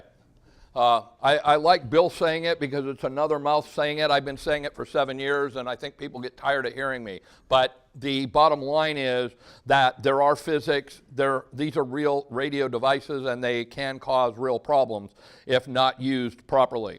And I know Mike, I live in Sacramento County, and I deal with Sac County system. I've worked with Mike. I've worked with Roseville on different interference problems. My stint with Motorola was throughout the valley here. I think there's only one 800 meg system in the valley that I know of, and that's Turlock. The rest of you guys are VHF and UHF. Maybe he's wrong on that, but remember, VHF and UHF are literally about 100 times more susceptible to the problems that are experienced at 800 megs. So, and again, I won't go into the math here, but in the course that I do, we will, or we do. Okay, so let's talk a little bit about IFC 510 5.4. We got fire people in the room here? Okay, no, yep, okay. So this IFC 510 is typically the code that's enforced, at least in California, and I believe in probably the majority of the states, that talks about the use of in-building enhancement. But one of the requirements is the emergency responder radio coverage system installation and component shall comply with all federal regulations, including but not limited to FCC 47 CFR 90.219. That was what Lark was talking about. Now, the thing about that is it's not the integrator. This is about the relationship to the licensee and to the party that's requesting the use of a signal booster. Now, there are technical specs in here, but really that falls on the licensee to somewhat enforce. Now, you know, right now there's folks in safer buildings, and there's this talk that, well, the FCC, you know, I mean, the FCC rules are not enforceable. They are. It's that people just want to ignore them. They've been around forever. It's not like they're new. Okay, so here we kind of have the ecosystem of what's going on right now, right? A building owner builds a building, or a contractor builds a building. The AHJ has their checklist, and they talk about radio coverage, and they have some, like I said, in the fire code, I think it's, I will say this so that you know where I stand. I think IFC 510 and NFPA 1225 are two of the most poorly written documents that you could have when it comes to radio communications. And I believe that the actual code and the way it's being enforced is one of the biggest problems. But what's happening now is we got licensees that are saying, hey, you know, we're spending $750,000 a year, or we're spending $200,000 a year, or we're contracting out $500,000 a year to troubleshoot interference problems that are caused by people throwing in signal boosters where they shouldn't be put in. And that's all being done under the auspices of the fire code. So really what this ecosystem should look like is that when a building goes in, the first person that should be contacted is the licensee, or the person that runs the radio division, or their assignee. Now, I will say this much, because I know that some agencies don't have their own technical people. Somebody has to do it. If somebody doesn't monitor what's going on, it creates a big problem. Whether that person is in the fire department, whether they're in the police department, whether they're actual licensee, somebody's got to actually physically do this work, or if they don't, they're going to end up with problems. And we're going to talk a little bit about that. This was a comment that was made by the FCC, one of the FCC guys a while ago. We don't have the time, and I think this was the interference problem that was at the Super Bowl in Phoenix, the day before the Super Bowl. We don't have the resources to be spending time playing whack-a-mole with BDA interference across the United States. If we must get involved, it will not be pretty. We do not carry a 2x4, we drive a bulldozer. Okay, so that's kind of the message that's being sent out to the industry at this point. If anybody has an issue with an unauthorized signal booster, please help by getting it listed at the FCC website. And again, for those of you who are interested, I can get you all that information. So what's happening in the field today, right? I'm an old Motorola guy. I mean, I always took pride in making sure that whatever I touched, I want to make sure that it worked, right? I mean, I want to make sure I have coverage for radio people. I've been doing system design. I still do it today. But that's not what's happening in the industry that I'm in right now, and it's very concerning. Right now, what's happening is Oh, you can watch a 30-minute video and you can get a certification that you are a radio engineer. Okay. Most of these people wouldn't know the difference between a dB and an antenna. Features overview class with no RF theory and no testing at the end, simply hands off, gives you a certificate. So just because somebody says that they have a certificate from a manufacturer, it's kind of self-serving, right? Manufacturers want to give out certificates. Now, COMBA has a very, very, very tough test. In fact, we've actually had some AHJs take our test, like LA County built their own test to certify people. And I think that's where it's going to have to go at the end of the day, is that you guys are all going to have to figure out how to certify people that are qualified. Unqualified vendors install systems that create problems with radio networks. I'll ask anybody in the room here, would you let just anybody install a new base station for you if you needed a new repeater? You know, I'm going to go throw a repeater site up at Fresno State on top of the water tower. Are you going to hire somebody that you don't know? Or are you going to at least, in some way, shape, or form, assess whether that company or that person actually has the skill set necessary to do whatever you need to have done? And I would say that most people would say no to that. But that's what you're doing every time a signal booster gets put in, is you're letting people that may be unknowns. I'm not saying there are some good integrators out there. I will say that much. You know, the radio shops are usually very conscious. So like Cook's Communications, they're conscious about what's going on. But for every one or two of those, you've got 50 guys that are chucking the truck, rolling out of their garage, that are certified because they took a 30-minute course and, again, wouldn't know the difference between a dB and an antenna. Okay, we're getting to the point now where boosters are being installed to mitigate problems that are being created by boosters. We've already seen that in Sacramento, okay? Radio site interference is becoming so common, public safety design engineers like myself can no longer quantify these levels. When I design a radio system, right, I go to a site and I try to get a noise level at the site to determine, okay, is the baseline noise level here at this location a usable radio site? And at 800 megs, we used to allow maybe 3 or 4 dB of noise above what they call the thermal noise floor. Well, we can't do that anymore. So we can no longer even predict how these sites are going to work, because I can go there today and tomorrow somebody may have put a signal booster in or made a change that's up the noise floor at that radio site, and now I have to deal with that. And we're going to show you some examples that are happening here today about that. Now I'm going to really blow through the FCC rule section here. Okay, this is directly out of the book here, so there's a lot of verbiage, but I'm just going to hit the points and move on. Okay, a signal booster is a device that automatically receives and amplifies and retransmits signals. A repeater for a lot of people right here. Now, they're not quite a repeater, but they do the same thing. And they're used in tunnels and shielded areas.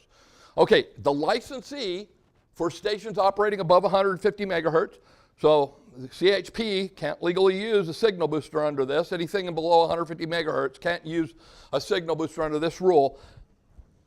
Anything under 150 megs has to be coordinated and licensed as a base station, okay? So you can use them, but they don't fall under this rule section. They have to go through coordination just like a base station would.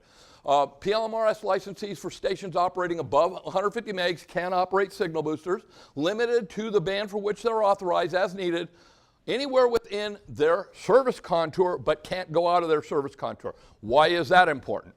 Well, we had the AFC group from NAPCO talking about contours crossing, right? If you and I are sharing a frequency, and say you're in Modesto and I'm in Stockton and we're sharing a frequency, there's going to be a coverage contour and there's going to be an interference contour. Neither Modesto nor Stockton would be able to operate a signal booster in that interference contour, even though their radios would work there. So there are very specific rules about when and where you can use signal boosters. I'm not going to go any deeper than that on that particular subject. The PLMRS licensee is the only party that can authorize or approve the use of a signal booster or BDA system. Oh, okay. PLMRS licensees may also consent to the operation of a booster to non-licensees. Okay, that's what's happening when we put them in under the auspices of the fire code, right? Is we have a third party which in my opinion, is the fire code, which would then go to the enforcement official of the fire code, is requesting the permission to retransmit on a given system. In 90% of the systems, I'd say 80 to 90% of the systems out there, the licensee is not the fire code official. Like, for instance, in Sacramento County Regional System, they have 5 different fire companies that use that radio system. They're not the licensee. They have no authority to make a determination about what's going to happen to that radio system. The only people that do, in this case, would be Sacramento Regional. Same with San Francisco. I think Roseville is probably kind of the same. I don't know if you have more than one fire department, but you know, you've got these large systems that cover multiple users. For the most part, and I have to go way back in my mind, the only time that I remember a licensee being a fire department was Tracy Fire Department, and that was when Chief Watkins was there, and that was like 30 years ago. So I don't know if they're still the same, but again, most of the time, the fire department is not the licensee. And out here in the valley, there may be some, like maybe Manteca, I think, may actually be the licensee of their own channels. But for the most part, that's not something that happens. So you need to make sure you're contacting the right person.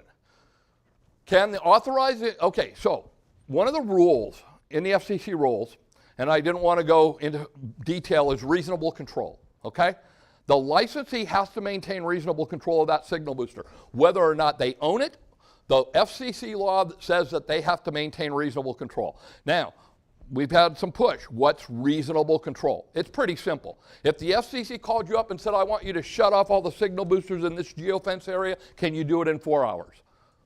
It's pretty simple. Can you shut them down within 4 hours? Now, if you live in Montana, rural Montana, you might be able to drive there to do that. But I would think that most people that are using signal boosters here in, you know, even the valley, anywhere in California, the only way you're going to be able to accomplish that is to have them remote controlled, which is actually what was supposed to happen. But again, like I said, the fire code is very, very poorly written. Did not even look at the FCC rules. And I sat on NFPA 1225 for about 1.5 years, and I found that there were no licensees there. So the people that are making the decision aren't even the people that are responsible for the radio networks, which by law are the only ones that can use signal boosters. Okay, non-licensees seeking to operate signal boosters. So who would that be? Well, if it's in the fire code, I'm assuming that that would default to whoever the fire code official is for that particular installation is making the request. Now, if you read the fire code, it also says that they are supposed to hand the integrator all the technical specifications. That doesn't happen. 90% of the time it doesn't happen. In fact, I see stuff, I just dealt with a jail up in Napa where the design was part of the actual building. And they designed, in the design, an 800 meg system. Well, County of Napa is VHF. So we've got people who don't have any clue actually putting design requirements in building specifications, and these are getting installed. And we had one in Sacramento that was literally right across the street from their jail radio site. They paid $700,000 to put it in, and Nate Hinkle, when he was there, said, well, turn it off.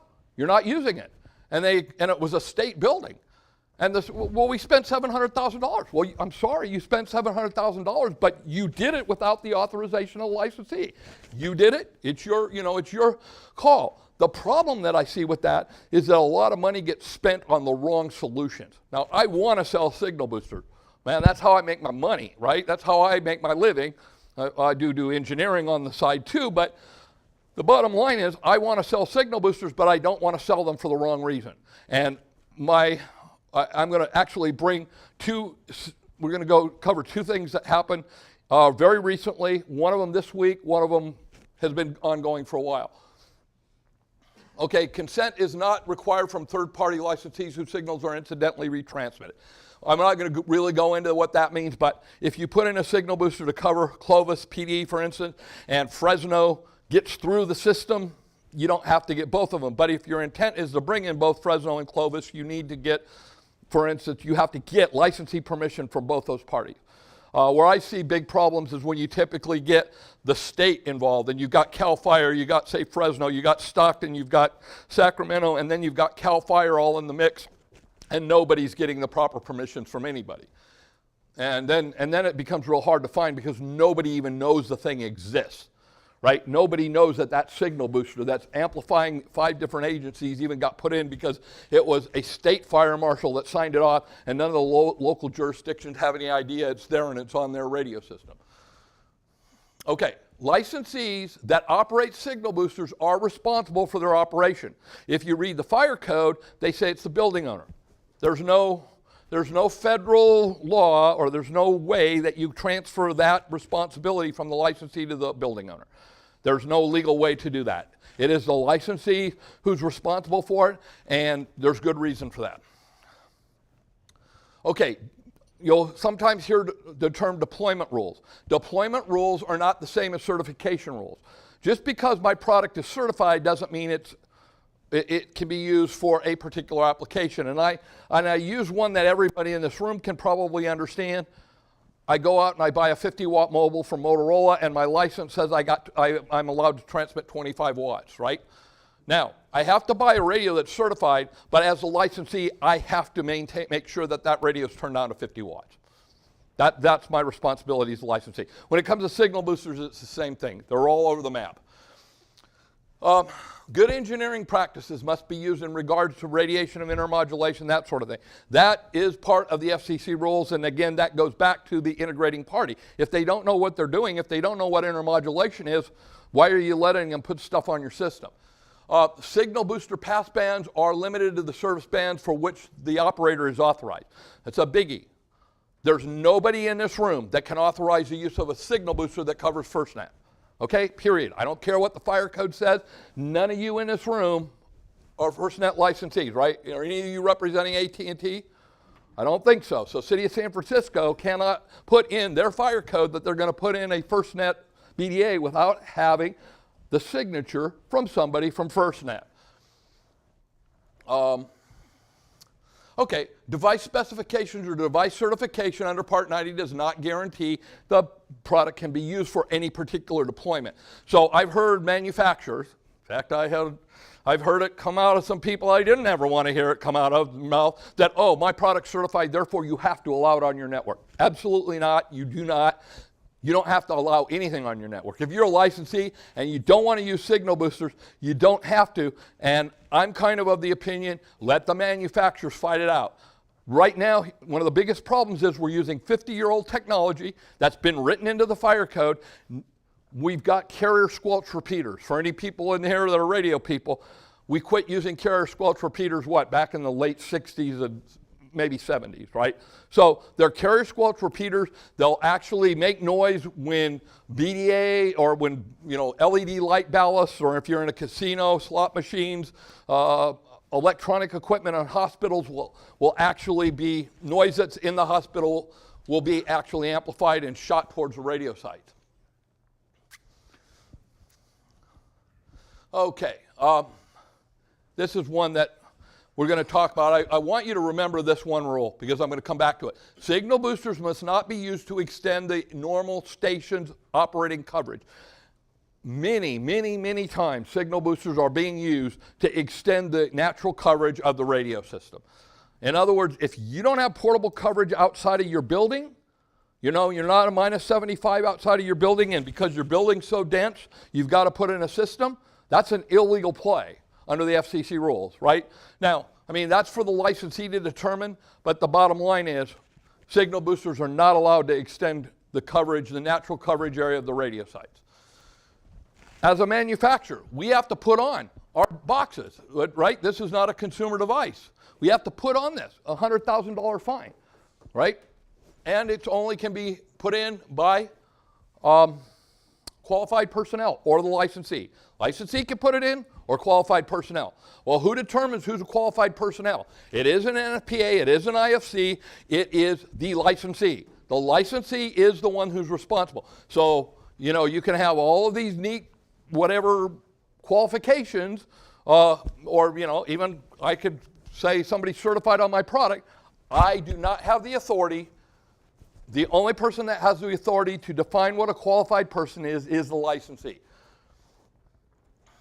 Okay, third parties must request and receive written permission to use a signal booster. That's one of the things that Lark Hadley was saying. Don't put these things in if you're not going, if they're not going to work, right? And you don't have the proper authority and permission to do so. That authority needs to have the licensee's call sign, the actual frequencies, and the signature of the contact person at the licensee, right? Pretty simple, but it's kind of like doing a short space authorization, right? You guys do those all the time. You got to get with, if I'm going to short space somebody in, say, Fresno's going to short space somebody in Modesto, the parties have to get together and they have to sign it. It's the same thing. There's nothing new about this. This is the way that this has worked for many, many years. But the fire codes seek to try to change it. Okay, so why is the FCC so particular about this? Well, the same reason we all should be. Would you send your 5-year-old kid to go say, hey, go take that out of the oven? Would you do that? Nope. Why? Could it be because you don't know if it's hot? You don't know if it's cold? You don't know if it's going to burn your hands? Right? That's exactly what we're doing with signal boosters. Is the oven's a signal booster and the radio sites are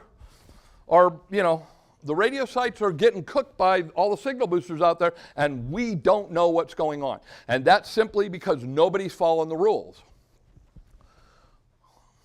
We've already kind of discussed that one. It's estimated that over 90% of the signal boosters are unauthorized. Poor in building coverage, I'll bring this up, is not a building problem.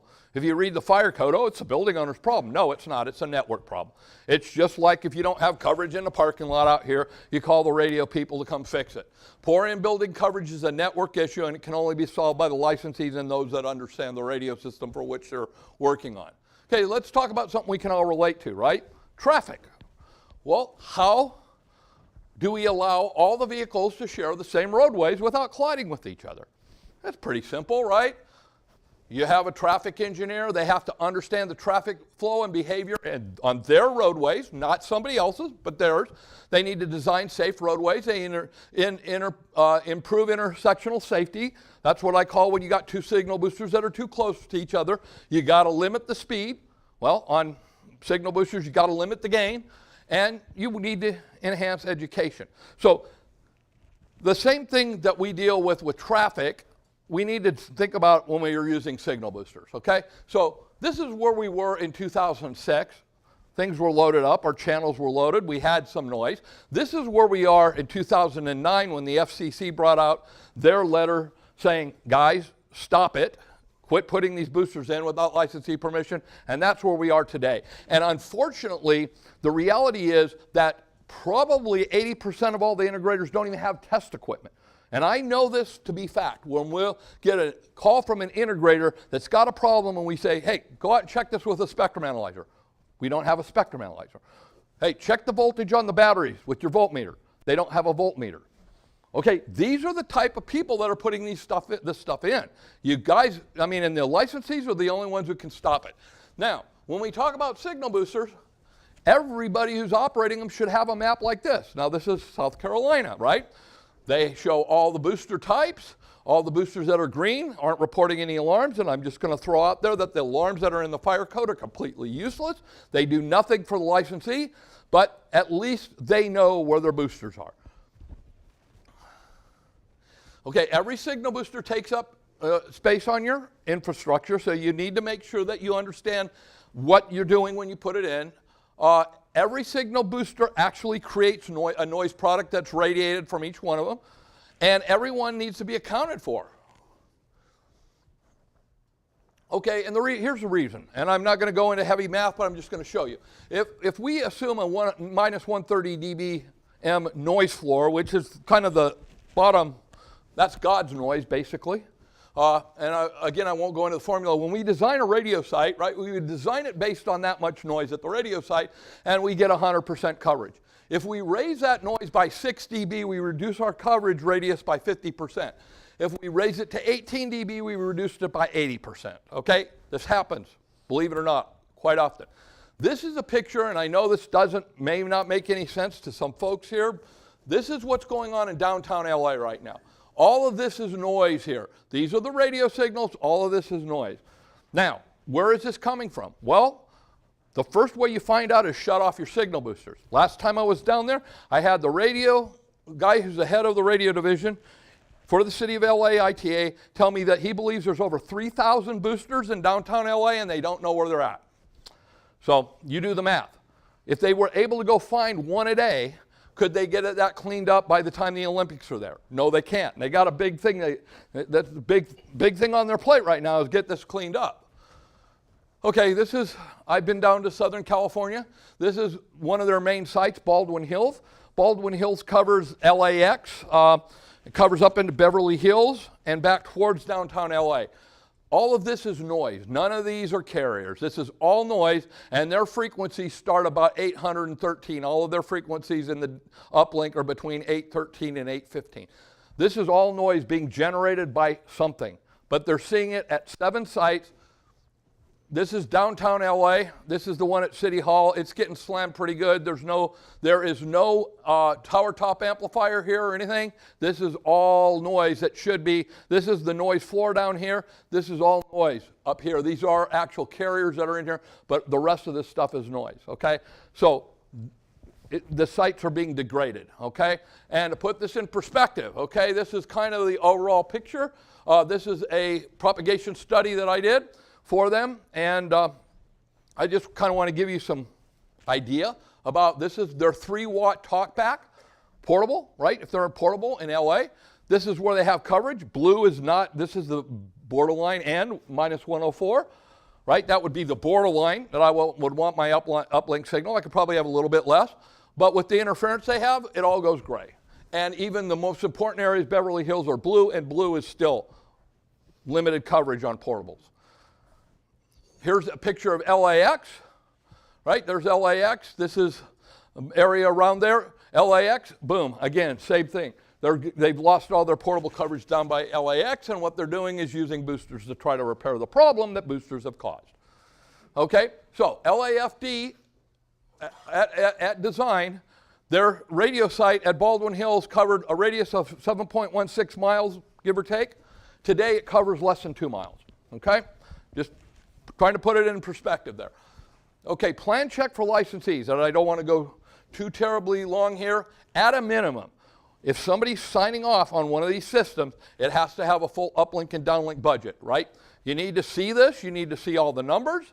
You need to see the heat map. Now, I'm going to ask you guys, does anybody here do plan check for BDAs in this room? No, nobody does. Okay, this right here would actually meet IFC and NFPA requirements, but that system won't work with the one antenna here and one antenna there. It'll fail on uplink. That system has, and I'm not going to go into the numbers here, but that system should have had 7 antennas. What we have happening is, again, these things will go out to bid, and they go to the cheapest bidder, and the cheapest bidder is not the one who's actually designing the system properly, but yet it gets turned on. Can we develop an uplink budget from downlink one-line designs? As long as we have, the numbers and we have the heat map, yes, we can. However, nobody ever submits that. And if people here aren't seeing that, they won't understand it. But normally nobody submits, this piece of the puzzle, which kind of tells us what's happening, right? But I will tell you that probably 80% of the systems that go in are on their submission are illegal. FCC rules only allow 5 watts. 42 dBm is what, 10 plus 2? It's about probably 15 watts there. So on the surface, many systems are being put in that are illegal, and they're submitted on the surface. They're submitted on the surface illegally. And so the licensee needs to be pushing back and saying, no, I'm not going to allow that. Another big problem we see, right? Diffracted path. I don't have a path. Right? I can't get a donor signal that's stable. They'll still put them in, and it causes problems. This is an example of actually one that happened up in Sacramento. This was back in 2007, right? Plan check for licensee. System design best practice. Use directional antenna. Always use minimum gain and lowest power levels. None of this is being checked right now. So, I mean, this is not old, or this is not new stuff. This is all old school stuff. This is one I did in 2008 for Alameda County. Maximum system gain, 70 dB. Now we have amplifiers that are doing 105 to 110 dB a gain. I won't tell you what, I mean, we can go into it, but not here, why that's a bad thing. You know, turn it up to 11. What movie was that? Spinal Tap, right? Our amplifiers go to 11. Well, why do you go to 11? Because it's better than 10. That's kind of the mentality that a lot of this goes through. Always use a directional donor antenna. No signal booster spacing should ever be closer than a quarter mile, right? If you got a signal booster in this building, if you're going to put one, and that's at 800 megs. If you're VHF or UHF, that number even increases to probably, you know, well, again, I'd have to do it mathematically on there, but you never want signal boosters any closer than a quarter mile to each other without them being engineered as a single system. If they are, use a fiber distribution system. If you're going to allow signal boosters on your radio network, you gotta equip your radio sites so you can look at them. Whether you can do it with the Motorola GTRs or however, you want to be able to look at the noise floor at your radio sites. I know, like Roseville, right, you guys got enriches up there. So Southern California, some of the operators are using spectrum analyzers and enriches, but there's different products that you can use to monitor the noise floor at your radio site. Now, I will tell you something, that if you're a cellular operator, those guys' bonuses on their performance engineers are predicated on them not seeing noise rise, and if they do, they need to, it needs to be gone within 48 hours after it occurs. In the public safety business, when I say, well, what's your noise floor at your site? And they say, well, we really don't know. Well, when did you check it last? Oh, 20 years ago. Well, if you're checking it 20 years ago and you check it today, you don't know what happened in between. You need to be doing this real time, and you need to have it alarm you or alarm your technicians to say, hey, we've seen a noise rise when it happened, and then they can get on it right away, because you don't want to have to try to go find it 6 months later. Okay, general considerations about signal boosters. They all make noise, right? This one is actually illegal under FCC rules, but they all make noise, and I'm not going to go into it anymore. This is not an oscillating BDA. One time I said, well, so that one's oscillating. No, it's not. That's the broadband noise floor. Those ones are each channel filters. That's not oscillating. There's another broadband noise crown. There's another one made by another manufacturer. I'm just showing you this. I don't want to go, I'll go into it in more detail in the long class, but why is this important? Let's just take this signal booster. It's a common booster in the marketplace. The output power here is minus 30, okay? And so we got minus 30 and we put it on a 12 dB gain antenna. We're at minus 18, and I know these numbers don't make any difference to you, but this is the amount of power this thing is throwing out into the air all the time. 24 hours a day. At a radio site 1 mile away, you put your radio site to sleep, okay? You've reduced your coverage from about minus 130 to minus 113, which is an 80% reduction in your radio site. One signal booster can do that, okay? And I'm bringing that up because it goes on and we find it all the time. If that same signal booster was 4 miles away from the radio site, in other words, the building's 4 miles away from my radio site, it's still increasing your noise by about 6 dB, which is about a 50% reduction. So this signal booster, if nothing was done and it was put up in its normal operating mode, would have to be about 10 miles away from your radio sites before it wouldn't cause any problems.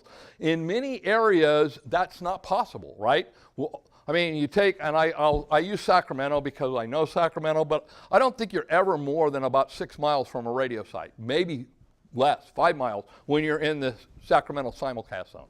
So, and again, VHF, UHF, it gets worse.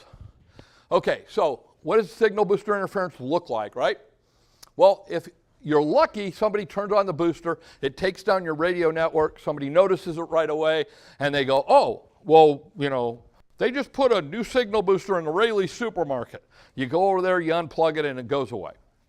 That's if you're lucky. What mostly happens is it goes unnoticed for about 6 months because it's noise creep. And, you know, it goes up for 6 months, and then all of a sudden you realize, hey, I've lost coverage at my radio site. You go up to the site, you've got noise, but you don't know what's happened or when it happened, right? It could have happened 6 months ago. It could have happened a day ago because you're not watching what's going on in your radio sites. The third way it shows up, and this is one of the demos I have, is it's specific to an area where, and I'll use the example of Fresno State because we've had, because people are down here, but we've had it happen in Sacramento State where they throw signal boosters in all the housing units, right? And then they start talking to each other and making noise, and they create a problem at Fresno State. So it doesn't show up on the network unless somebody's at Sacramento State using their radios. Then it shows up, right? And they start getting alarms on their radio network. And then, after they leave the Fresno State area or the Sacramento State area, the problem goes away. Those are really tough to find. But a lot of times that's what you see. And that's because of this, right? We got signal booster interaction. Goes in one building, comes out, goes into the next one. That's why the quarter-mile rule was, the quarter-mile best practices anyway was always used. There's some math behind all that I did a long time ago I think that was actually for the FCC. And again, I won't explain that, but this is how this happens, right? Because everybody says, oh, this only happens in the urban areas. Well, does that look urban to you? I will tell you that's right in the Central Valley of California here. And they put a road in here, and they threw in a Costco. And part of the build was, we're going to put in a signal booster, right? So they put in a signal booster. Now, the fire department, nobody even knew about this, but the first mistake was there was no RF plan, right? The city should have been on top of this, going, do we have coverage out here? Or somebody from who's ever running the radio network should have been doing that. Right? So now we're going to throw in the orange box store, right? Now we have Home Depot, and we put in another signal booster. And then the coup de grace, we have a new one, and we put a signal booster in there. Now, when that third signal booster went in there, it caused this thing to go completely bug nuts where you couldn't use the radios here. And in 2001, they had an incident out in this area here, and the police department was trying to stage at Home Depot. They couldn't use radios at all. And let's see if I got a good, come on, see if I should have audio. Whoops. Uh-oh, maybe it didn't make it. Standby one. 70%. Connected to GREGOSURFACE 9. Okay, here we go. Let's see if we got it now.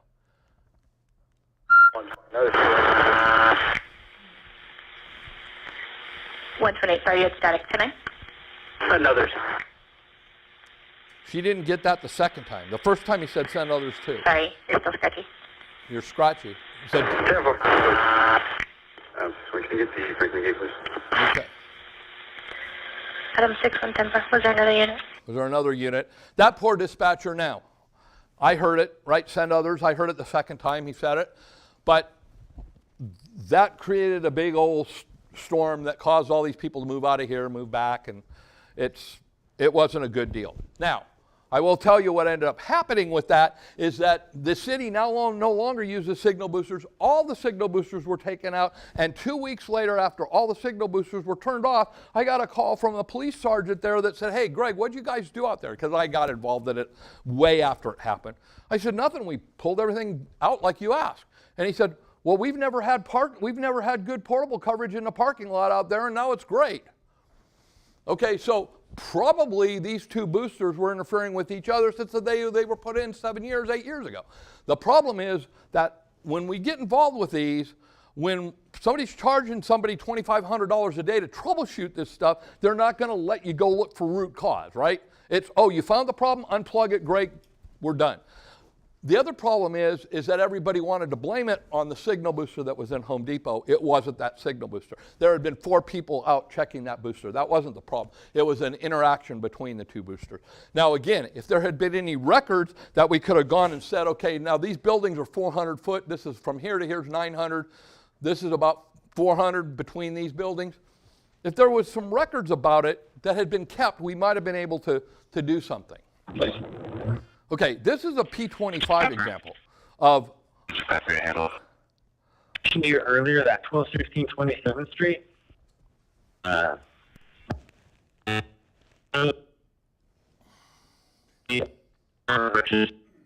Now, the reason I bring that up, okay, is because when we're dealing with P25, all the things that us old radio guys would use to determine, hey, this is an RF incident, aren't there anymore because P25 just quits decoding. Now that was an actual problem that was caused by interference in Sacramento. We were actually able to monitor it and get it, so that I could do a demonstration. But the problem is it doesn't, when we're talking about P25, people think, oh, P25 is impervious to interference. It's not. It's just you don't hear it. So you still lose the coverage. Okay, I got a couple one more thing. The other thing that happens, this is this week, okay? I got a call this week. One of the services guys asked me to get involved in this because a company put in a signal booster in this building, and this is in New Jersey, a year ago, or a little less than a year ago, during the fall time. And it worked, and now it doesn't work anymore, okay? And so they're blaming it on the equipment manufacturer, us. Well, okay, so this is the license that was being used, right? So I went ahead and I sat down for about 4 hours and I did a propagation analysis on their simulcast system in Morristown, New Jersey. And you can see this little spot right here is where that building is, and the downlink signal is estimated to be at 103 minus 103.13. You should never try to amplify a signal that's less than minus 90 or minus 75, and it's at minus 103. Now, let's put this in perspective. I blew it up so it gets a little bit easier. You can see this whole area here is really not portable coverage. They might have decent mobile coverage, but there's no portable coverage there for sure. And what I can do is I can take the maps and I can overlay them on Google Earth, which is kind of cool because then I can really see what's going on here, right?